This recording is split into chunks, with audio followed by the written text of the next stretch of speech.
Bonjour à tous, j'espère que vous allez bien en cette matinée du 20 mars.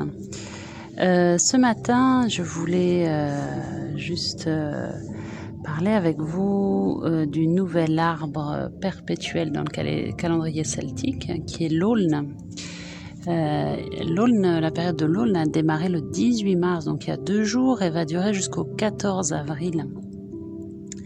C'est un arbre qui pousse souvent les pieds dans l'eau, qui se trouve au bord des rivières ou des étangs.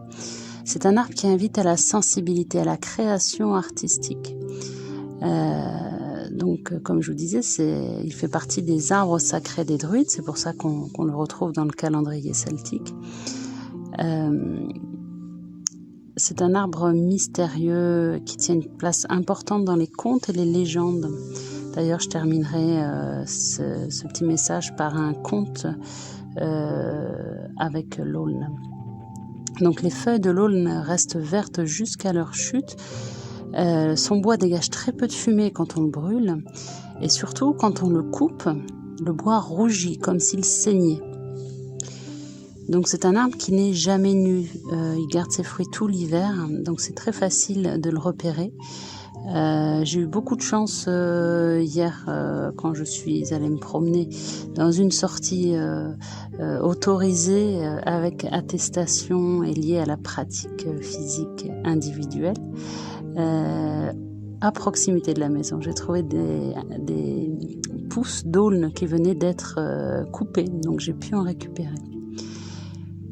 Donc c'est un arbre qui représente la vie après la mort. C'est un arbre de résurrection, il est revitalisant, il apporte de la gaieté, de la fraîcheur d'esprit. Lorsque nous sommes fatigués, c'est un arbre qui a un grand pouvoir de régénération, c'est un arbre de paix. Donc, vu la période qu'on traverse, c'est vraiment un arbre très intéressant. Les graines de l'Aulne, les fruits de l'Aulne, sont munis d'une petite excroissance de liège qui leur permet de flotter sur l'eau et de voguer plus loin comme un poisson dans l'eau. On y voit une métaphore avec le lâcher-prise, voir si nous-mêmes nous sommes capables de nous laisser voguer au fil de l'eau et de ne pas rester tendu, crispé sur quelque chose, mais au contraire de lâcher complètement. L'Aulne est un arbre qui est très lié à l'intuition, au rêve, au monde de l'imaginaire et de la créativité. Donc dans le calendrier celtique, la position de l'Aulne est quand même très révélatrice. On arrive à Alban Élyr. Alban Élyr, dans le calendrier druidique, c'est l'équinoxe de printemps qui va être donc demain après-demain. Et donc cet équinoxe représente le temps d'équilibre, c'est la porte entre l'hiver et le printemps. Le jour est équilibré avec la nuit. Donc au niveau symbolique, l'Aulne nous invite aussi à réfléchir à notre équilibre. Il est relié à l'élément eau et feu à la fois. Donc à nouveau, on a cette idée d'équilibre. Est-ce que l'élément eau et l'élément feu sont équilibrés en moi ? Donc l'Aulne, comme je vous l'ai dit, symbolise la renaissance, la vitalité, la joie. C'est la force de l'éclosion, de la floraison, de la naissance, de la conscience d'une nouvelle vie. Il symbolise également l'humilité et la simplicité. Donc c'est un arbre tout à fait intéressant à étudier maintenant. Si vous trouvez proche de chez vous, à proximité, et que vous puissiez, ou même dans votre jardin, et que vous puissiez vous y rendre, n'hésitez pas, bien sûr dans le cadre de vos déplacements autorisés, évidemment. Pour ceux qui ne peuvent pas être proches d'un aulne, j'ai donc eu la chance de pouvoir trouver hier ces branches d'aulne coupées avec ces fruits. Donc j'en ai pris, j'ai pris ce qu'il y avait et je vais les préparer dans des petits sacs que je vais laisser devant mon portail sur le mur au bord. Alors c'est pas du tout une invitation à sortir, au contraire restez chez vous, mais si jamais vous avez besoin de sortir dans un motif accepté par les attestations, les courses, enfin bon, vous les connaissez par cœur, et que vous n'êtes pas loin de chez moi, n'hésitez pas à passer prendre ces petits sacs avec à l'intérieur Ces petits tronçons d'aulne et les fruits que j'aurai préparés pour vous, c'est fait pour, donc n'hésitez pas. Je vais les laisser de toute façon jusqu'à mi-avril puisque je pense qu'on sera confiné au moins jusqu'à mi-avril. Donc, que faire en compagnie d'un aulne? Donc, soit si vous avez un aulne à proximité, soit si vous récupérez un petit sachet. Au pire, si vous n'avez ni l'un ni l'autre, avec une photo d'aulne qu'on peut facilement trouver sur internet, ou là d'ailleurs je l'ai pris en photo hier, donc vous pouvez aussi regarder la photo. Donc si on a besoin de se reposer, de se régénérer ou de se ressourcer, on essaye de se relier à l'énergie de l'aulne. Soit donc en prenant dans la main si on a pris le petit sachet, en mettant son dos contre le tronc de l'aulne ou en imaginant qu'on le fait si on n'a qu'une photo. Si j'ai besoin de me sentir protégée, sécurisée, on va essayer de visualiser un bouclier d'aulne devant nous. L'aulne est associé au guerrier de lumière. Il est vraiment dans cette notion de protection, de sécurité. Si j'ai besoin de gaieté, de fraîcheur, de paix, je n'hésite pas à demander de l'aide à l'aulne. Et ayez en tête cette idée, cette métaphore de la graine de l'aulne qui flotte sur une rivière et qui va aller comme ça très loin, elle est portée par le courant. Est-ce que vous vous sentez capable de flotter sur l'eau? Est-ce que vous vous laissez emporter? Est-ce que vous êtes totalement fluide? Est-ce que vous lâchez prise ou est-ce que, au contraire, vous êtes un petit peu crispé sur votre position?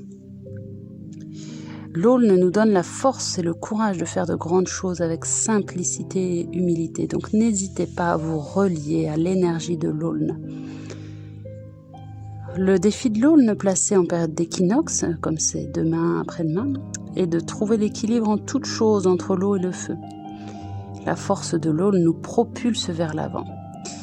Les émotions, en revanche, peuvent nous freiner dans cette propulsion vers l'avant. Donc d'où l'intérêt, toujours, encore, de méditer, de faire ce retour sur soi, d'accueillir toutes les émotions et de profiter de ce moment de confinement, si on peut, pour prendre le temps de se recentrer, de voir un peu ce qui se passe en nous. Alors à présent, je vous ai dit tout à l'heure que l'aulne était présent dans beaucoup de contes, notamment par le fait que quand on le coupe, il devient rouge. Et souvent, cette couleur est associée au sang. On dit que c'est un arbre qui saigne. Donc je vous propose de vous lire un conte celte, donc tiré de la tradition celtique. Et on va démarrer. C'est un conte qui s'appelle... Excusez-moi, j'ai un petit problème de musique en même temps. C'est un conte qui s'appelle « Comment le bois de l'aulne est devenu rouge ».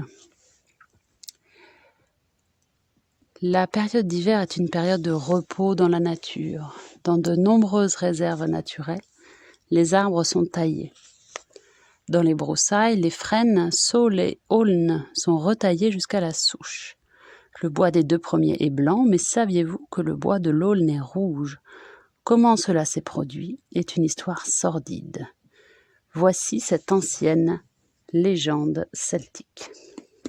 Alors juste un petit détail, c'est pas une histoire pour les enfants, hein, donc si vous avez des enfants, c'est peut-être mieux qu'ils n'écoutent pas, c'est un conte qui est plus pour les adultes. Hein. Il y a longtemps, Jacques, une fillette de 10 ans, cueillait très tôt le matin des érelles rouges sous un groupe d'arbres. Le paysage, avec ci et là des groupes d'arbres tordus, avait l'air ouvert et étendu. Il ressemblait au paysage que l'on retrouve aujourd'hui aux Pays-Bas, dans les régions sèches des Zoutwaardesplassen. Une belle journée s'annonçait, le soleil levant faisait disparaître rapidement les bancs de brouillard.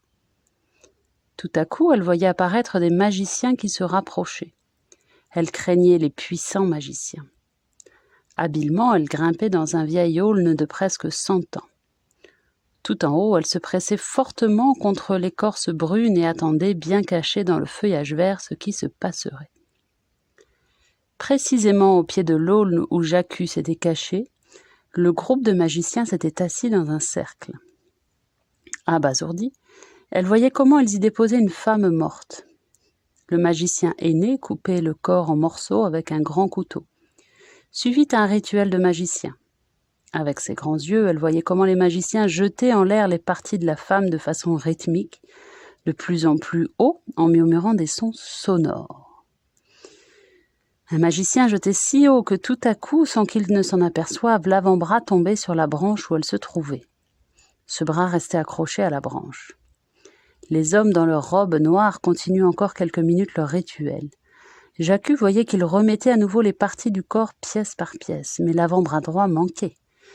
Des yeux perçants regardaient vers le haut, Jacu se pressait encore plus contre l'arbre, mais il ne voyait rien et haussait leurs épaules. Le magicien aîné tissait une branche moyenne hors de son arbre. Il hachait et coupait la branche en forme de bras et la mettait à la place de la partie manquante du corps. Au-dessus du groupe résonnaient d'étranges bruits. Tous les magiciens étiraient leurs bras au-dessus de la femme. Le plus ancien balançait sa baguette magique et un silence mortel s'installait. Jacu n'en croyait pas ses yeux quand elle voyait que les yeux de la femme s'ouvraient et qu'elle bougeait. Elle vivait à nouveau. Les magiciens et la femme se levaient et sortaient tranquillement de la forêt vers la plaine. Quand les sorciers étaient longtemps hors de sa vue, Jacu sortit de l'aulne, courut à la maison et racontait ce qu'elle avait vu. Depuis ce jour, le bois d'aulne devient rouge quand on le scie, rouge du sang qu'il donne aux morts pour retourner vers le monde des vivants.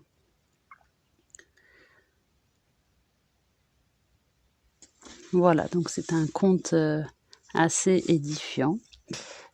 Qui, voilà, comme je vous le disais, n'est pas forcément à lire aux enfants. Ça peut être un peu impressionnant. Les images associées peuvent être un petit peu dérangeantes pour des enfants.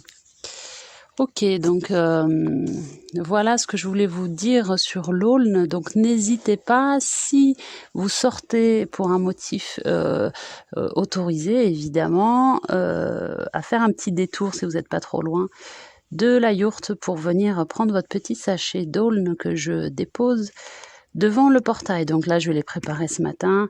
J'en profite de ne pas être réquisitionnée. Enfin, je suis réquisitionnée, mais pour l'instant, je n'ai pas encore le planning, donc je suis encore à la maison. Donc j'en profite, je prépare ça ce matin et je vais vous déposer ça devant le portail. Voilà, pas de précipitation puisque ça n'en bougera pas. Personne ne passe devant la yourte pendant, je pense, jusqu'à la fin du confinement. On m'a demandé aussi d'essayer de faire des cours de yoga. Alors, j'ai pas de box, je n'ai que mon portable avec la 4G, la 3G, voire la 0G.